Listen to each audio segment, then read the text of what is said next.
नमस्कार दोस्तों, स्वागत है आपका हमारे चैनल पर, जहां हम आपको ऐसी कहानियां सुनाते हैं जो आपकी रूह तक को हिला देंगी।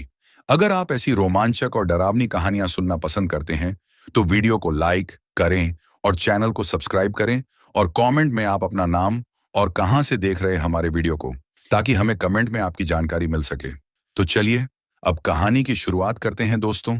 असम की एक सुनसान सड़क पर रात के घने अंधेरे में चार दोस्त अपनी नौकरी के लिए गुजरात की ओर सफर पर निकले होते हैं। थके मांदे ये चारों एक वीरान ढाबे पर रुकते हैं, जहां हर चीज अजीब और अनजानी सी लगती है। ढाबे का मालिक एक बूढ़ा और डरावना दिखने वाला व्यक्ति है। वह उन दोस्तों को चेतावनी देता है कि रात में किसी भी कीमत पर ढाबे के पिछले हिस्से में न जाएं। जैसे ही चारों खाना खाने बैठते हैं, उन्हें ऐसा महसूस होता है कि वहां कोई और भी है। राज को अचानक किचन से किसी के चीखने की आवाज आती है। वह थोड़ा डरा हुआ महसूस करता है, लेकिन दोस्तों को बताने पर सभी उसे हंसी में टाल देते हैं। रात गहराती जाती है और सभी सोने की कोशिश करते हैं, लेकिन मनीष को किसी की सरसराती फुसफुसाहट सुनाई देती है, मानो कोई उसके कान में कुछ कहना चाहता हो। दरवाजे अपने आप हिलने लगते हैं और अजीब साए दीवारों पर घूमने लगते हैं। मनीष का चेहरा सफेद पड़ जाता है और वो बाकी दोस्तों को उठाकर बताने की कोशिश करता है कि कुछ तो गलत हो रहा है। दोस्तों, अगर आप इस कहानी में खो चुके हैं, तो हमें लाइक, कमेंट और सब्सक्राइब करना ना भूलें, ताकि ऐसी कहानियां और भी आपके पास पहुंचती रहें। दोस्तों, रात को सोनू ढाबे के उस पिछवाड़े में जाने की गलती कर बैठता है, जहां जाने के लिए मना किया गया था। जैसे ही वह वहां जाता है, उसे धुंधली लाशों के ढेर और हड्डियों का अंबार दिखता है। उसे समझ में आता है कि यह ढाबा दरअसल एक मौत का फंदा है, जो राहगीरों की आत्माओं को कैद करने का अड्डा है। अब चारों दोस्त उस जगह से निकलने की कोशिश करते हैं, लेकिन ढाबा उन्हें छोड़ने को तैयार नहीं होता। उनमें से एक दोस्त, विक्रम, अचानक ढाबे के अंधेरे में गायब हो जाता है। बाकी दोस्त चीखते हुए उसे ढूंढते हैं, लेकिन ढाबे के दीवारों पर अब केवल विक्रम की छाया नजर आती है, मानो वह हमेशा के लिए वहीं कैद हो गया हो। कहानी का अंत कुछ इस तरह होता है कि बाकी दोस्त तो वहां से भागकर अपनी जान बचा लेते हैं, लेकिन इस घटना की दहशत उनके दिल और दिमाग में हमेशा के लिए बसी रहती है। वे किसी को इस ढाबे के बारे में बताना चाहते हैं, पर जैसे ही वह कोशिश करते हैं, कुछ अजीब घटने लगता है।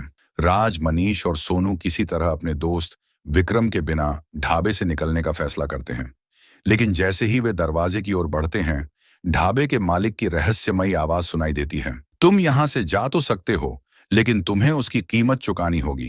तीनों दोस्त समझ नहीं पाते कि बूढ़े व्यक्ति का यह वाक्य क्या अर्थ रखता है। उनके कदम धीमे हो जाते हैं और डर उनके चेहरों पर साफ दिखाई देने लगता है, लेकिन फिर भी वे साहस जुटाकर बाहर की ओर दौड़ लगाते हैं। ढाबे से बाहर निकलते ही उन्हें एहसास होता है कि वह जगह अब जंगल में बदल चुकी है। रास्ता पूरी तरह गायब हो चुका है और चारों ओर घने पेड़ों के बीच से भयानक आवाजें आने लगती हैं। हर पेड़ के पीछे से उन्हें लगता है कि कोई उन्हें घूर रहा है। हिम्मत खोते हुए वे जंगल के रास्ते पर भागने लगते हैं, लेकिन रास्ता और अधिक रहस्यमयी और भटकाने वाला होता जाता है। रास्ते में मनीष को अचानक किसी का चेहरा दिखाई देता है, जो पूरी तरह विक्रम जैसा ही लगता है, लेकिन जैसे ही मनीष उसकी ओर बढ़ता है, चेहरा अंधेरे में गायब हो जाता है। उसके मन में एक अजीब सा भय बैठ जाता है कि हो सकता है विक्रम अब उनके साथ ना हो, बल्कि वह आत्माओं की दुनिया का हिस्सा बन चुका हो। मनीष घबराकर बाकी दोनों दोस्तों को बताता है कि उसने विक्रम को देखा है, लेकिन राज और सोनू उसे कहते हैं कि यह सब उसका भ्रम है। अब तक तीनों दोस्तों की हालत खराब हो चुकी है और वे समझते हैं कि बिना किसी रहस्यमयी कीमत के वह ढाबा उन्हें नहीं छोड़ने वाला। जैसे जैसे वे आगे बढ़ते हैं, राज को एक छोटी सी झील दिखाई देती है, जिसका पानी खून जैसा लाल है। अचानक राज उस झील के किनारे पर खींचा चला जाता है और चीखते हुए कहता है कि उसके पैरों को किसी ने पकड़ लिया है। सोनू और मनीष उसे बचाने की कोशिश करते हैं, लेकिन राज का शरीर धीरे धीरे पानी में डूबने लगता है और अंततः वह उस झील में हमेशा के लिए गायब हो जाता है। अब केवल दो ही दोस्त बचे हैं और डर का माहौल और भी गहरा हो जाता है। मनीष और सोनू खुद को एक बंद रास्ते पर पाते हैं, जहां से आगे जाने का कोई रास्ता नहीं दिखता। तभी ढाबे का बूढ़ा व्यक्ति एक बार फिर दिखाई देता है और कहता है, तुम्हें जाना है तो एक और आत्मा इस जंगल में छोड़नी होगी। सोनू और मनीष की दोस्ती इस परीक्षा में टूटने के कगार पर आ जाती है।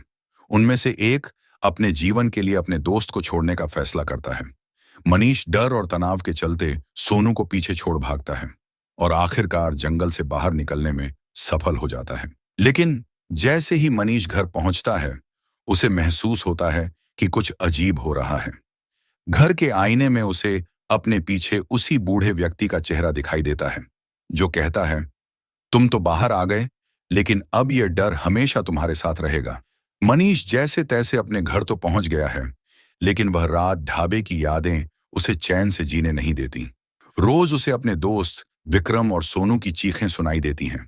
जैसे ही वह सोने की कोशिश करता है, उसे वह बूढ़ा ढाबे वाला और झील का खून जैसा पानी बार बार दिखाई देने लगता है। हर रात मनीष को लगता है कि उसकी आत्मा किसी अदृश्य जंजीरों में बंधी हुई है, जो उसे उस भयानक जगह की ओर खींच रही है। एक दिन मनीष ऑफिस से लौटते वक्त घर के पास एक पेड़ के नीचे एक परछाई देखता है। वह परछाई हूबहू विक्रम जैसी लगती है। मनीष कुछ समझ पाता, तभी वह परछाई अचानक गायब हो जाती है। घबरा कर वह घर की ओर भागता है, लेकिन जैसे ही वह अपने घर का दरवाजा खोलता है, उसके सामने वही बूढ़ा ढाबे वाला खड़ा होता है।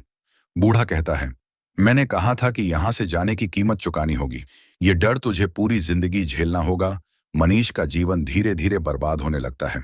हर रात उसे अपने कमरे में विक्रम और सोनू की परछाइयां दिखने लगती हैं। कभी कभी उसे लगता है कि कोई अदृश्य ताकत उसका दम घोंट रही है। उसका परिवार और दोस्त सोचने लगते हैं कि मनीष का मानसिक संतुलन बिगड़ रहा है। वह बार बार उसी ढाबे की कहानी दोहराता है, लेकिन किसी को उसकी बातों पर यकीन नहीं होता। आखिरकार मनीष यह फैसला करता है कि वह उस ढाबे की सच्चाई का सामना करने वापस जाएगा। वह अपने कुछ दोस्तों को साथ लेकर असम के उसी वीरान इलाके की ओर रवाना होता है। जैसे ही वे लोग उस ढाबे के पास पहुंचते हैं, एक अजीब सा सन्नाटा उनका स्वागत करता है। ढाबा बिल्कुल वैसा ही दिखता है, लेकिन इस बार वहां का माहौल और भी खौफनाक होता है। जैसे ही मनीष अंदर कदम रखता है, उसे अपने दोस्तों की चीखें और पुकारें सुनाई देने लगती हैं। ढाबे के अंदर मनीष को पुराने कमरे और उन आत्माओं की परछाइयां दिखती हैं, जो वहां सदियों से फंसी हुई हैं। वह देखता है कि ढाबे का मालिक अब भी वही अजीब हरकतें कर रहा है और नए राहगीरों की आत्माओं को अपने जाल में फंसाने की योजना बना रहा है। वहां उसे एक पुरानी किताब मिलती है, जिसमें लिखा होता है कि यह ढाबा एक अभिशप्त जगह है, जहां हर उस इंसान की आत्मा कैद हो जाती है जो इस जगह का रहस्य जानने की कोशिश करता है। मनीष यह समझ जाता है कि जब तक इस ढाबे की आत्माओं को मुक्ति नहीं मिलेगी, तब तक यह जगह अपनी भूतिया हरकतों से मासूम लोगों को डराती रहेगी। मनीष उस किताब के अनुसार एक अनुष्ठान करता है, ताकि ढाबे में कैद आत्माओं को शांति मिल सके। जैसे ही अनुष्ठान पूरा होता है, अचानक ढाबा धुआं धुआं होकर गायब होने लगता है। मनीष को महसूस होता है कि वह अब इस अभिशप्त जगह से हमेशा के लिए मुक्त हो गया है। लेकिन जैसे ही वह वापस अपनी गाड़ी की ओर बढ़ता है, वह देखता है कि उसकी परछाई में एक अजीब सा बदलाव आ गया है। उसकी परछाई में उसे वही बूढ़ा आदमी दिखाई देता है, जो उसकी हंसी उड़ाते हुए कहता है, तुमने सोचा कि तुमने हमें आजाद कर दिया? नहीं, अब तुम हमारे साथ ही हमेशा के लिए बंध गए हो। कहानी का अंत कुछ इस तरह होता है कि मनीष की परछाई में अब वह बूढ़ा आदमी हमेशा के लिए कैद हो गया है। मनीष उस ढाबे से भले ही लौट आया हो, लेकिन वह अब भी उस खौफ के जाल से कभी पूरी तरह मुक्त नहीं हो पाएगा। ढाबे से वापस आने के बाद मनीष के जीवन में अजीब घटनाएं और तेजी से बढ़ने लगती हैं। हर सुबह उसे अपनी परछाई में वो बूढ़ा आदमी नजर आता है। हर रात उसे अपने चारों ओर परछाइयां घूमती हुई दिखती हैं और कमरे की दीवारों पर खून के निशान उभरते हुए दिखते हैं, जो धीरे धीरे उसके दोस्तों की चीखती हुई शक्लों में बदल जाते हैं। वह जितना इस डर से बचने की कोशिश करता है, उतना ही यह भय उसका पीछा करता है।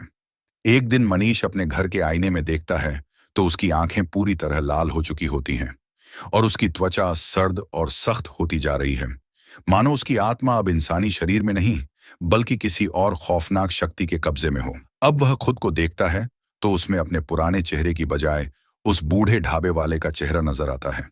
मनीष को एहसास होता है कि वह धीरे धीरे उस बूढ़े व्यक्ति में बदल रहा है।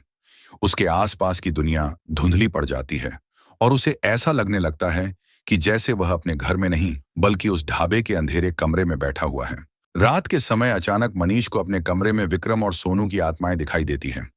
वे उसे घूरते हुए कहते हैं, मनीष, तुम हमें यहाँ छोड़ आए थे, अब तुम भी हमारे साथ आओगे। यह सुनते ही मनीष चीख पड़ता है, लेकिन उसकी आवाज उसके खुद के कानों में भी भयानक प्रतिध्वनि बनकर गूंजती है, जो उसके दिल को कंपा देती है।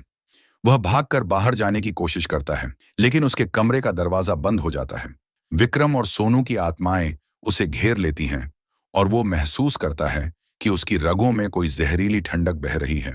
धीरे धीरे मनीष का सारा अस्तित्व बदलता जाता है। उसे लगता है कि वो अब अपने शरीर में नहीं है, वह अब ढाबे के एक हिस्से में किसी कैद आत्मा की तरह बंधा हुआ है। चारों ओर डरावनी परछाइयां उसे घेर लेती हैं और बूढ़ा व्यक्ति एक गहरे अंधेरे में हंसता हुआ उसके करीब आता है। वह मनीष को बताता है, अब तुम भी इस ढाबे का हिस्सा बन गए हो। तुमने हमें मुक्त करने की कोशिश की, लेकिन हर आत्मा यहां हमेशा के लिए कैद होती है। आखिरी बार मनीष अपनी चीख सुनता है, लेकिन अब वह चीख उसके अपने शरीर से नहीं आती, बल्कि वह खुद चीख बन चुका है। अब उसका वजूद ढाबे की दीवारों में समा गया है और जो भी राहगीर इस ढाबे के पास से गुजरता है, वह मनीष की मर्मस्पर्शी चीखें सुन सकता है। अब वह ढाबा किसी एक बूढ़े आदमी का नहीं, बल्कि मनीष और उसके दोस्तों की कैद आत्माओं का घर बन गया है। हर आत्मा वहां नए राहगीरों को अपनी ओर खींचने का इंतजार करती है। उस ढाबे की खौफनाक दीवारों के अंदर हर वो व्यक्ति बंधा हुआ है जिसने उस जगह का रहस्य जानने की हिम्मत की। दोस्तों, इस कहानी का अंत यही होता है और अगर आपको वीडियो पसंद आया हो तो वीडियो को एक लाइक जरूर कर देना और हमारे चैनल को कर लेना सब्सक्राइब। कमेंट करके जरूर बताना वीडियो कैसी लगी। मिलते हैं अगले वीडियो में, तब तक के लिए धन्यवाद।